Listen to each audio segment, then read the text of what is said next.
Hello everyone, good morning. তো কেমন আছো তোমরা সবাই? আশা করি তোমরা সবাই খুব ভালো আছো আর আমরাও ভালো আছি।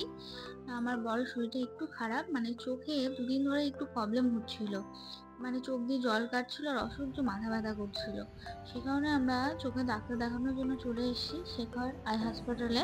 তো সকাল সকাল উঠে ব্রেকফাস্ট করে একবারে চলে এসেছি, কারণ জানি না তো কতক্ষণ লাগবে না লাগবে। তারপর ওর নাম লেখানো হয়েছে, তারপরে ওর গিয়ে ডাক্তার দেখানো হয়েছে, প্রায় 2 ঘন্টা টাইম লেগে গেছে। তারপর ওষুধ নিয়ে আমরা বাড়ি আসার পথে একটা ডাব খেয়ে নিয়েছিলাম, আর ডাবের শ্বাসটা খেতে কার কার ভালো লাগে? আমার তো খুবই ভালো লাগে, আমার থেকেও আমার বরের বেশি প্রিয়। তো যাই হোক, তারপরে বাড়ি এসে আমরা জল আনতে চলে এসেছিলাম। তো তারপরে জল টল নিয়ে আমরা রুমে চলে এসেছি। তো এখানে আমাকে ওখান থেকেই ফোন করেছিল, যখন আমি বেরিয়ে গেছি তখনই পার্সেল এসেছিল। তো আমি বলেছিলাম আমাদের 3rd ফ্লোরে রেখে দিয়ে আসতে, তো রেখে দিয়ে আসতে। এই দেখো, আইফোনের কভারটা অর্ডার করেছিলাম, আর এখানে আছে একটা সুন্দর ফুলদানি। তো এটা আমার মানে খুব প্রিয় ছিল, দেখতে খুব ভালো লাগছিল, তাই অর্ডার করেছিলাম। এটা দাম 230 টাকা মতো পড়েছে। তো দামের তুলনায় জিনিসটা অনেকটাই সুন্দর আর আমার তো খুবই পছন্দ। তো যাই হোক, দেখো কেমন লাগছে দেখতে। তো তারপরে আমি একটু হেয়ার স্পা করব বলে ক্রিম বানিয়ে নিচ্ছি এখানে। ক্রিম কিছুই না, একটু সামান্য ডাব কন্ডিশনার, একটু নারকেল তেল, একটু দই, আর যদি ভিটামিন ই ক্যাপসুল থেকে থাকে তাহলে একটা ভিটামিন ই ক্যাপসুল। তারপরে ভালো করে মাথায় অ্যাপ্লাই করে নিয়ে 1 ঘন্টা মতো রেখে মাথা শ্যাম্পু করে নিলে খুব সুন্দর সফট অ্যান্ড সিল্কি হয় চুলটা। তো যাই হোক, তারপরে আমি রান্নার দিকে চলে এলাম অ্যাপ্লাই করে, কারণ আমি রান্না করে যাইনি, আমাদের সকাল সকালই 11টার থেকে ছিল স্লট। এখন আমার মোটামুটি সব রান্না প্রায় হয়েই এসছে, আর একটা হচ্ছে আর একটা হবে, তাহলেই হয়ে যাবে মোটামুটি আমার আজকের রান্না। আসলে আজকে ডাক্তার দেখি আস্তে আস্তে এত না লেট হয়ে যাবে বুঝতে পারিনি, প্রায় 1টা বেজে গেছে। তাও মোটামুটি আমি কাটাকাটি করেই গেছিলাম সব সবজি, আর ঘরের সমস্ত কাজ করেই গেছিলাম, শুধু রান্নাটা বাকি ছিল। আসলে ওখানে প্রায় 10:30টার মধ্যে অ্যাপয়েন্টমেন্ট ছিল, তাই সকাল সকাল বেরোতে হয়েছিল, ব্রেকফাস্ট করে আমরা বেরিয়ে গেছিলাম। তো যাই হোক, এখন মোটামুটি হয়ে গেছে, আর একটু বাকি আছে। এখন প্রায় 2:45 বেজে গেছে। তো এখন আমার মোটামুটি সব রান্না কমপ্লিট হয়ে গেছে, এখন যাব স্নানে। তো তার আগে, স্নানে যাওয়ার আগে তোমাদের দেখিয়ে দিই যে আজকে আমি কি কি রান্না করেছি।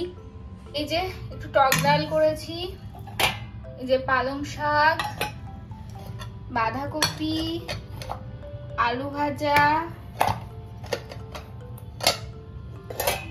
আর এখানে আছে সাদা আলুর তরকারি মটরশুঁটি দিয়ে, আর এটা আছে ডাটা আলু বড়ি সর্ষে বাটা দিয়ে, আর এখানে আছে চাটনি।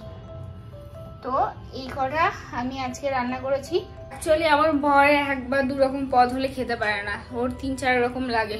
তাই আমাদের যেহেতু দুজনের রান্না অল্প অল্প হয়, তো সে কারণে তাড়াতাড়ি রান্নাও হয়ে যায়। তো চলো এখন স্নান করে আসি, তারপর আবার দেখা হচ্ছে। 2000 years later.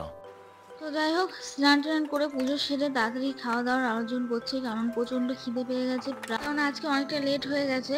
তো সেই কারণে আরো বেশি খিদে পেয়ে গেছে। যাই হোক, তো আর বেশি ভিডিও না করে খেতে বসে গেছিলাম তাই।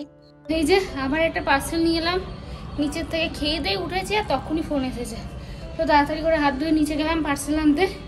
তো চলো দেখাচ্ছি পার্সেলের মধ্যে কি আছে।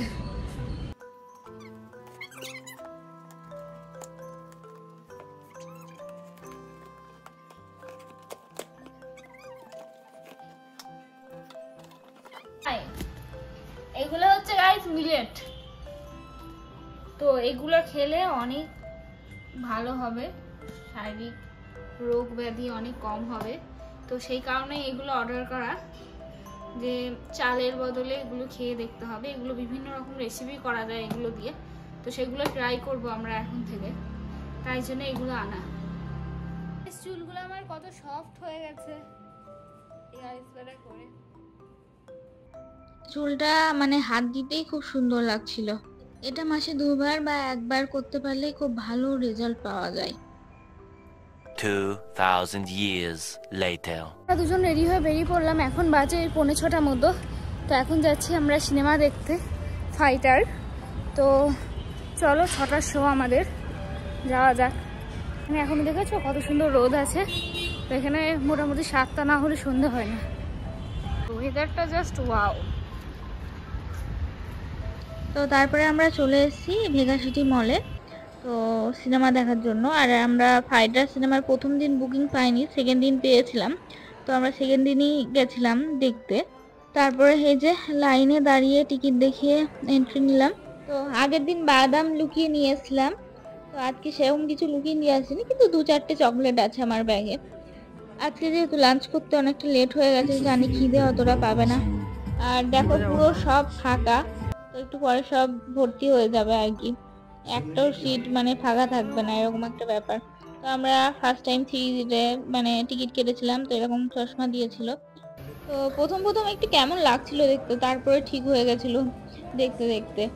যাই হোক, তারপরে আমরা হাফ টাইমে বেরিয়ে একটু ওয়াশরুম গেছিলাম, তারপরে এসে আবার এই দেখো চকলেট খেতে খেতে মুভিটাকে শেষ করে তারপরে আমরা বাড়ির দিকে রওনা দিচ্ছি এখন। ওই মলের বাইরেই মেলা টাইপের হচ্ছে, তো সেখানে একটু যাব। দেখো সব কত সুন্দর, এখানে ছবি তোলার জায়গা আছে। তো যাই হোক, এদিকে বর আইসক্রিম নিয়ে নিল। কুলফি টাইপ আইসক্রিমগুলো খেতে বেশ ভালোই লাগে। তো যাই হোক, তারপরে আমি গিয়ে ওদিক থেকে একটা ব্রেসলেট মতো নিয়ে নিলাম, আর পুরোটা একবার ঘুরে দেখছিলাম। সুন্দর সুন্দর সব ইয়াররিং, কুর্তি, তারপরে আচার, বিভিন্ন রকমের সব কিছুই ছিল। তো যাই হোক, তারপরে আমরা বাড়ি চলে এসেছি। তো চলো এখন ওপরে যাই। তো আবার একটা আমাদের পার্সেল এসেছিল, তো আবার ফোন করে বলে দিয়েছিলাম 3rd ফ্লোরে রেখে দেওয়ার জন্য। তো এটা আমি গিভা থেকে অর্ডার করেছিলাম, একটা লকেট, আর এটা আমি ওই মেলার থেকে নিয়েছিলাম। তো দেখো তোমরা লকেটটা কেমন, কারণ আমি ফার্স্ট টাইম অর্ডার করলাম এখান থেকে উঠলে কালার বা কিছুই হয় না, একটু রেঞ্জটা বেশি। এই লকেটটার দাম আমার প্রায় 1000 টাকা পড়েছে, কিন্তু সত্যি আমি এখন 1 মাস হলো ইউজ করছি, তো কোনো রকম কালার বা কিছু উঠেও যায়নি। তো গাইস, এই মাত্র আমরা বাড়ি ঢুকলাম, তো এখন বাজে ওই 9:45 মতো। তো আজকে আমি সারাদিন কী কী করলাম না করলাম সেসব নিয়ে আমি তোমাদের সঙ্গে ভিডিওটা শেয়ার করলাম। আশা করি তোমাদের ভিডিওটা সবার খুব ভালো লাগবে। তো তোমাদের যদি আমার ভিডিওটা ভালো লেগে থাকে তাহলে আমার ভিডিওগুলোতে like, comment, share and subscribe করে দেবেন অবশ্যই। তো চলো, আজকের মতো এই পর্যন্তই, দেখা হচ্ছে নেক্সট ভিডিওতে। টাটা।